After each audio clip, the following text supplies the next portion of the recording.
E aí pessoal, aqui quem fala é o Guto e sejam bem-vindos a mais um vídeo. E hoje, como eu perguntei pra vocês no Twitter, a gente vai falar de Ganbreelmo. Ele foi concluído em setembro de 2019, ainda esse ano, e eu acabei terminando ele só agora, porque chegou em um determinado ponto do anime em que eu acabei dropando ele e eu acabei reassumindo, né, pegando ele novamente pra assistir depois de ver muita gente falar. Uma coisa que havia me instigado bastante a assistir Ganbreelmo é que ele tem aí, tipo, o estúdio dele, o Nexus, né, ele é um estúdio bastante competente, aí eles são responsáveis por Cosmic Girls e também aquele Daikishi no Cavalry, alguma coisa assim, que são dois animes bem legais, com uma produção bem boa.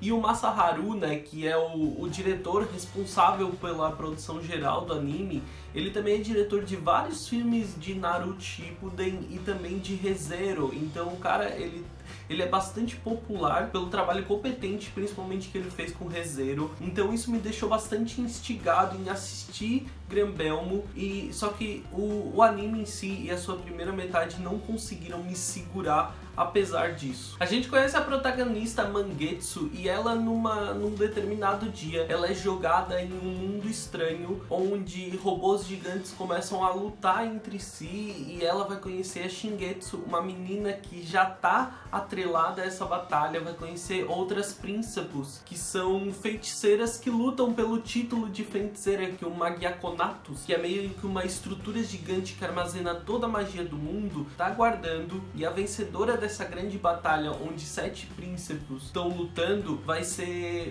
glorificada com essa magia, né, que o Magiaconatus está aguardando com ele esse tempo todo, e também com o direito a realizar qualquer desejo. Esse é basicamente o contexto e o background que constrói o anime. Basicamente, em um momento em que a magia acabou se tornando uma coisa tóxica para a humanidade, vários sábios, magos, se juntaram e armazenaram, né, selaram essa magia em uma grande estrutura chamada Magiaconatus, e a cada determinado período uma batalha entre 7 príncipes que são herdeiras de famílias com feiticeiros, elas lutam entre si pelo título de grande feiticeira, que vai ter o direito a essa magia e a um desejo qualquer realizado pelo Magiaconatus. A Mangetsu, que é uma colegial normal, ela cai de paraquedas nesse mundo e se vê envolvida nessa batalha, e basicamente esse é o plot principal de toda a história, que vai ajudar a construir as outras histórias. Eu juro que eu vou tentar dar toda a minha perspectiva, né, as minhas impressões finais do anime, sem soltar muitos spoilers, mas isso pode acontecer, mas eu prometo que eu vou tentar me policiar bastante e principalmente tentar avisar caso isso for acontecer. Então vamos falar primeiro sobre o que eu acho que é um problema em Ganbreelmo. Primeiro de tudo, a história, né, ele tem um elenco muito inchado e uma linha temporal bastante estranha, que não combina com o que é contado da história, com o enredo dela. A linha temporal de Ganbreelmo, por exemplo, ela nos mostra que as meninas vão lutar a cada lua cheia. Isso é um grande período, dá quase meio ano considerando o tanto de batalhas que as meninas têm.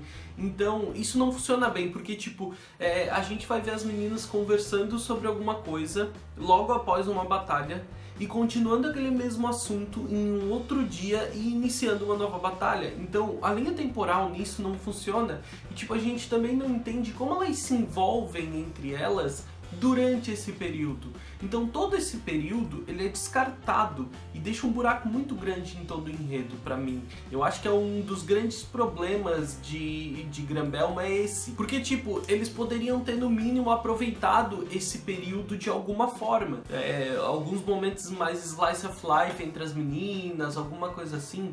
Talvez o grande problema entre isso tudo seja que o anime ele tem um elenco bastante inchado, ele tem muitos personagens secundários. Cada personagem que participa da luta pela magia, cada uma das feiticeiras, elas têm aí alguns personagens de suporte. Então tem toda a família da Mangetsu, a Kuon tem a irmã dela, tem a outra menina, a Nene, ela tem 2 irmãs, aí a Ana, ela tem uma família inteira que aparece. Então é um elenco bastante inchado. E todas essas personagens secundárias, elas estão ali para isso, para ajudar a desenvolver a história de cada uma das meninas, né? Porque a gente precisa que cada uma delas tenha o seu background desenvolvido e elas estão ali para isso. Só que como a gente tem um período de apenas 13 episódios para construir isso tudo, vai se perdendo, porque tudo isso é feito ao mesmo tempo. Então não existe um momento em que a história da personagem é construído. Ele é feito durante a batalha, através de flashbacks e acontecimentos que deveriam ser um clímax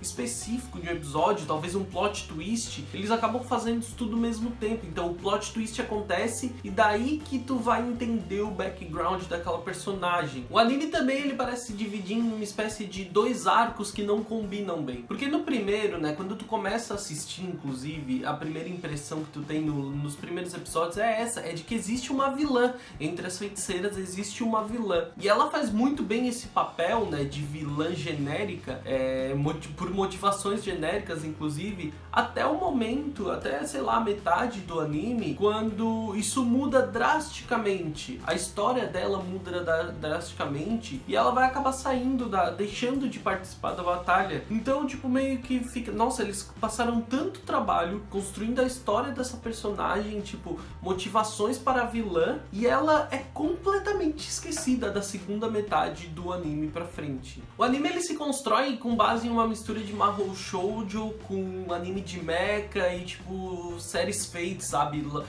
A luta pela magia, sabe? A luta pelo grau de Fate. Então a gente vê muito disso aqui em Granbelmo, só que isso tudo acontece com os Armanoxus, que são mechas com uma caracterização bastante diferente do convencional. Eles parecem uma versão chibi do que a gente está acostumado a ver em mechas, e isso me lembrou um pouco de Magic Knight Heart da Clamp, né, que é um anime lá da década de 80, 90, que eu assisti quando era muito novo, e me lembrou um pouco isso, só que aqui ele não é tão legal. Eu não achei tão bom a ideia de mechas aqui, porque os Armanoxus, por mais que eles construam batalhas sensacionais, eles são completamente descartáveis. Se não tivessem os Armanoxus na história, a história iria continuar da mesma forma. Eles não estão ali para construir nada, é basicamente para que as batalhas do anime sejam feitas com mechas, sejam com robôs gigantes, nem tão gigantes, porque eles são uma versão tudo reduzida de tudo. Não é como se fosse uma coisa problemática, tipo, é legal. E Granbelmo, eu acho que ele se fortalece muito nisso, no fato da produção dele ser simplesmente muito boa. As cenas de batalha são algo que são sensacional. A animação durante as batalhas, de uma forma geral, mas durante as batalhas isso é muito claro, a animação ela é muito fluida. E sempre a ambientação, as explosões de cores combina muito, porque a gente tem sempre uma ambientação bastante sombria, mas a gente tem um trabalho de cores durante a batalha, sabe, lasers e tudo mais, que combinam muito com a ideia Mahou Shoujo. A gente tem cores bastante vivas, normalmente uma cor definindo cada uma das meninas. O que eu senti com Granbelmo é que ele é um anime feito pra quem tá assistindo o genérico, gosta do genérico, ele tá ali pra meio que surpreender quem tá assistindo mais do mesmo, certo? Vamos ver como é que eu vou explicar isso de forma mais clara. Ele começa te entregando infinitos elementos genéricos. E foi isso que me deu vontade de voltar a assistir, e foi isso que me deu boas primeiras impressões quando eu assisti o primeiro episódio, porque ele tem vários dos elementos que eu gosto. Ele tem o Battle Royale, porque simplesmente a cada lua cheia ele joga 7 feiticeiras em um mundo sombrio, onde elas vão lutar teoricamente até a morte, mas a gente vê logo no começo de que isso não é um fim, mas a gente viu logo no começo de que isso não é um fim predominante, né? Não é necessariamente que elas vão morrer, mas ao longo do anime, principalmente da segunda metade para frente, a gente vê que elas podem ter alguns fins bastante trágicos, não necessariamente morte, mas eles são bastante trágicos. E eu gosto desse conceito, então, né? Dessa ideia Mahou Shoujo Dark que Madoka trouxe para essa nova década, onde a gente vê as meninas tendo que arcar com as consequências dos seus desejos. A gente vê garotas mágicas mostrando que não é um mundo colorido como a gente via nos dos anos 90, aquilo é bastante intenso e essas batalhas causam consequências, podem ter finais trágicos. Gosto desse conceito, ele se vendeu muito bem e as cenas de batalha também ajudam a te prender no anime. É por isso que ele te entrega muito do genérico e ele entrega tudo muito bem feito. Então, como eu falei, eu acho que ele consegue na primeira metade do anime segurar as pessoas que gostam daquelas coisas, gostam do Battle Royale, do Mecha, do Mahou Shoujo, ou talvez pela boa animação. O anime ele funciona bem por isso, ele te segura na primeira metade dele, até que a gente tem tipo o primeiro plot twist da coisa e as primeiras grandes revelações que acontecem ali a partir do episódio 5, 6. A gente tem as primeiras grandes revelações, os primeiros plot twist, os primeiros são até bastante previsíveis, inclusive, mas depois a gente vai ver a história se desenrolar em um outro ritmo. A história dali pra frente ela vai assumir um tom mais sombrio ainda do que ela já tinha, mais dark. Quando tu vê os primeiros plot twists aparecendo, aí o teu conceito muda completamente, a ideia de genérico ela fica um pouco de lado e tu vê que eles estão realmente desenvolvendo alguma coisa interessante usando tantos elementos genéricos. E quando a gente chegar no final, então, daí, tipo, ali pelos 3 últimos episódios, basicamente, os 4 ou 3 últimos episódios, eles são uma coisa, assim, de uma maestria sensacional. Eu acho que Granbelmo, ele se paga nos últimos episódios. Se tu achar que a experiência não foi tão boa até aqui, ou que era tudo muito genérico, nos 3, 4 últimos episódios, ele se paga completamente quando o plot principal, o plot twist, o grande clímax de tudo aparece, e depois a gente tem mais umas pequenas reviravoltas ao longo dessa trama. Então ele vai se pagar. Se de alguma forma não foi tão interessante no começo, ele se paga nesses últimos episódios, e daí tu fica, meu, puta que pariu, não, sério? O problema nisso tudo é que eu acho que a linha temporal de toda a história, né, esse grande problema de linha temporal que eu falei, ele acaba afetando muito do final. Então, tipo, tu fica muito surpreso pelos acontecimentos, pelas reviravoltas que a gente tem, só que falta um pouco de emoção em alguns acontecimentos, e eu acho que muito se dá ao fato de muitas relações não terem sido bem desenvolvidas ao longo do anime. O final trágico da protagonista, que a gente vai ver aí lá nos últimos episódios, principalmente nos últimos minutos do último episódio, o final trágico dela, ele não se paga emocionalmente, justamente por causa disso, dessa péssima construção temporal, porque faltou interações, emoções, e o final ele não conseguiu te passar essa carga dramática. Ele me passou, para ser bem honesto, eu consegui sentir isso, mas porque os fatos, os acontecimentos em si são assim. Mas se tu precisasse te apegar às outras personagens, que as interações emocionais entre elas fossem fortes para que isso realmente causasse o impacto necessário, não ia funcionar de forma alguma. Eu acho que o grande calcanhar de Aquiles de Granbelmo é a primeira parte do anime, que poderia ter sido, como é que eu vou dizer, ela poderia ter sido deixado de lado esse plot da primeira metade, né, que constrói aí uma vilã genérica que depois é completamente desperdiçada ao longo da continuação, e poderiam ter aproveitado de uma forma diferente, dando mais tempo às interações das personagens, a construção de alguns outros plots que são mais interessantes, porque tudo no começo de Granbelmo é muito maçante, porque tem muita informação, um elenco muito grande sendo entregue pra ti de uma forma muito imediata, é tudo ao mesmo tempo. Então a gente tem longos diálogos e discussões explicando os acontecimentos, o que é o Magiaconautus.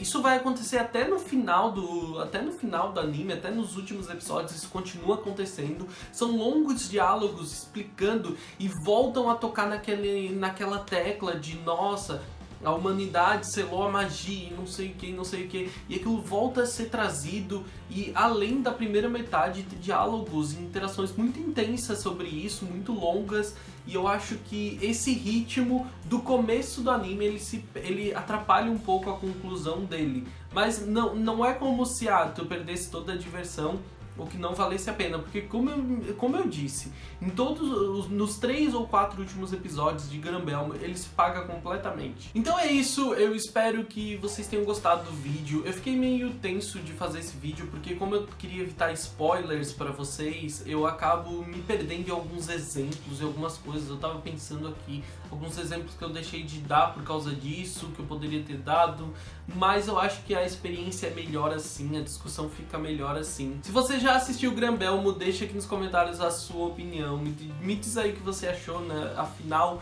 esse anime, ele se resume por ser uma grande surpresa, por se pagar no final dele, né? Por parecer mais um anime genérico pra quem gosta de Mahou Shoujo Dark, e de repente ele se pagar como um anime genérico que tem um plot bastante interessante e tem alguns plot twists que vendem bem ele. Não esqueça que eu tô online praticamente todos os dias na Twitch, é twitch.tv/gutonu. Eu tô sempre lá jogando alguma coisa ou conversando com vocês. Eu já assisti anime lá, às vezes assisto. Inclusive eu acho que eu concluí Gumball em live. Eu terminei de assistir Gumball quando eu tava em live, foi bem legal. Me segue nas redes sociais, eu sou @gutonu no Twitter e no Instagram. Lá eu interajo mais fácil com vocês de forma mais imediata e vocês ficam sabendo de todas as novidades. Se é novo por aqui, caiu de paraquedas no vídeo de Gumball, se inscreve pra ficar por dentro dos próximos vídeos. Tem análise de Beastars, Roshai no Sora sempre, tem outros animes, doramas e tudo mais. Dá um like no vídeo porque ajuda bastante o meu vídeo a ser divulgado. E eu vejo vocês no próximo vídeo. Grande beijo,